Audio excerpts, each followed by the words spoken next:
সম্প্রতি ইয়েমেনে সানা আন্তর্জাতিক বিমানবন্দর, লোহিত সাগরের বন্দর এবং বিদ্যুৎ কেন্দ্রগুলোতে বিমান হামলা চালিয়েছে ইসরায়েল। জবাবে এবার তেল আবিবের বেন গুরিয়ন বিমানবন্দরে ক্ষেপণাস্ত্র হামলা চালালো ইয়েমেন।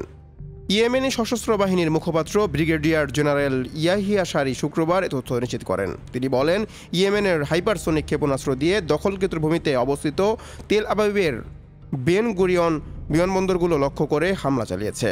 শুক্রবার সকালে তেল আবিবের ইয়েমেনের ক্ষেপণাস্ত্র হামলার পর দখলকৃত অঞ্চলের বড় অংশ জুড়ে এয়ার রেড সাইরেন বেজে ওঠে। পাশাপাশি হামলার কারণে বেন ওরিয়ন বিমানবন্দর বন্ধ হয়ে যায়।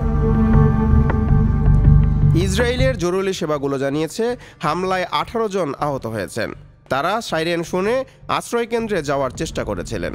তেল আবিবে এই ক্ষেপণাস্ত্রটি আঘাত হানার পর ইসরায়েলে প্রচারিত আকাশ প্রতিরক্ষা ব্যবস্থা এটি ঠেকাতে ব্যর্থ হয়, যার ফলে সেখানে 16 জন আহত হন। সূত্র মেহের নিউজ এজেন্সি। বলেছেন অর্ণব, নিউজ 21 ন্যাশনাল ডেস্ক।